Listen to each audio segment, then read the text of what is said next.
One city stood at the edge of destiny, watched by gods who hungered for remembrance. And in a single fateful choice, humanity decided whether its future would be forged by raw power or guided by wisdom. Because long before marble temples crowned the hills of Greece, and long before Athens became synonymous with philosophy, democracy, and art, this land was nothing more than a promise. A fertile stretch of Attic earth rising beneath the gaze of Olympus, where gods still interfered openly in mortal affairs. And a single decision would echo through history forever. Welcome to this exciting new episode of the channel, the Eternal Odyssey, where we explore the stories of myths and fantasies. This episode is a cinematic journey into the ancient world of Greek mythology, where legend and history intertwine to reveal how one divine rivalry shaped the identity of an entire civilization. Exploring the mythic origins of Athens through the dramatic contest between Poseidon and Athena, the judgment of Zeus, and the fateful choice made by the people of Cecropia, as we move beyond simple storytelling to uncover the deeper meaning behind the gifts, the values they represented, and how a single moment on the Acropolis determined not just the city's name, but the philosophy, culture, and destiny that would define Athens for thousands of years to come. Chapter 1, Cecropia and the Attention of the Gods. In the earliest age, the city was known not as Athens, but as Cecropia, named after its first king. Cecrops, a primeval ruler said to be born of the earth itself. Cecrops was half man and half serpent, embodying the fragile bridge between nature and civilization at a time when humanity was still learning how to live together. From his city atop a sacred rocky hill, Cecrops governed a people bound closely to the land, observing the seasons, honoring the earth, and surviving through balance rather than conquest. That hill, which would later be called the Acropolis, already carried a sense of holiness, as though the sky leaned closer there, and it was this sacred place, along with the growing promise of the city below, that drew the attention of the Olympian gods.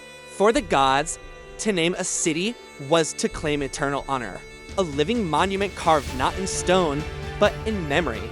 And among all the immortals, to deities felt a powerful pull toward Cecropia.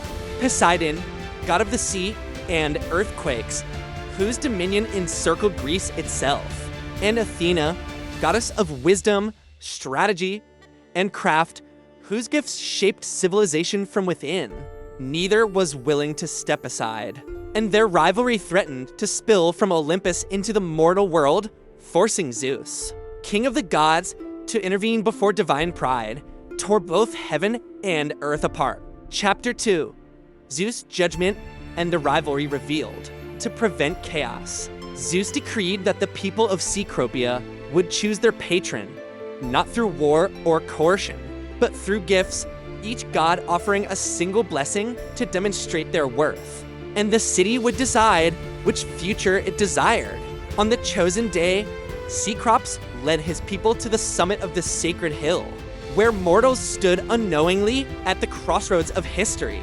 While the presence of the gods weighed heavily in the air, Poseidon came first, his rival felt, before it was seen, as the ground trembled beneath his feet and the sky darkened with his temper. And with a roar that echoed across Attica, he drove his trident into the rock of the Acropolis. Stone cracked open, and from the earth burst a powerful spring of water, surging forth in dazzling abundance, a dramatic display of divine might.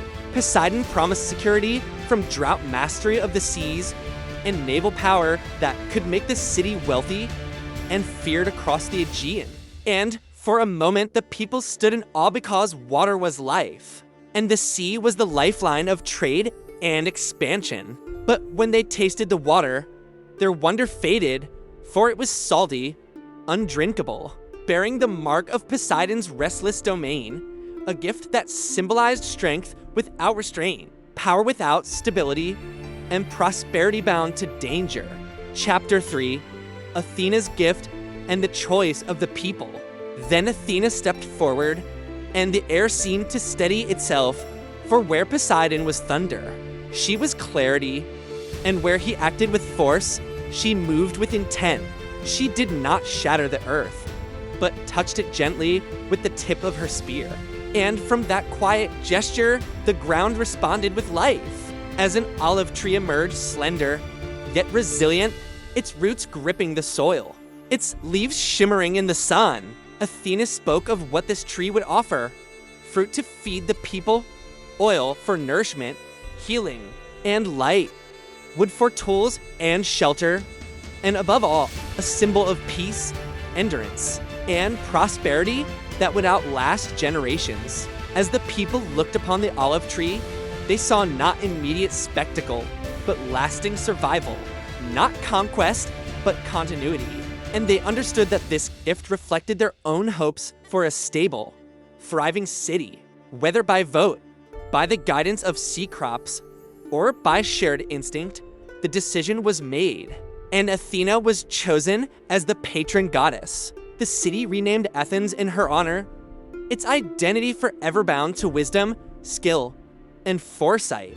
Yet victory came at a price for Poseidon's anger shook the land with storms and floods, reminding the Athenians that the sea's power could never be ignored, teaching them from the very beginning that balance between intellect and force was essential for survival. Chapter 4, Legacy of the Olive Tree and the Soul of Athens. From that moment on, Athena's influence shaped every aspect of the city's destiny as olive trees spread across Attica, fueling the economy, lighting homes, sustaining trade, and becoming sacred symbols woven into ritual and daily life. While Athena herself was honored atop the Acropolis in temples that grew ever more magnificent, culminating in the Parthenon, a monument not only to a goddess, but to a way of thinking that valued reason, creativity, and civic responsibility. Even today, an olive tree grows near the Erechtheion, believed by some to descend from Athena's original gift, a living reminder of that ancient choice made between gods. This myth is not merely a story of divine rivalry, but a foundation myth. That explains why Athens became a city of philosophers rather than tyrants, of laws rather than fear, of dialogue rather than domination, because from its very birth, Athens chose wisdom over raw power and sustainability over spectacle. And as centuries passed, empires rose and fell, and the gods retreated into legend. That choice continued to echo through history, reminding us that civilizations are shaped not only by strength, but by the values they choose to honor. So the next time you think of Athens, remember that it all began on a sunlit hill with one city, two gods, and a single gift that changed history forever. And if you want to journey deeper into the timeless world of myth where gods, mortals, and destiny collide, make sure to like, share, and subscribe. And join us again for more stories carved from the ancient soul of history itself. Thank you.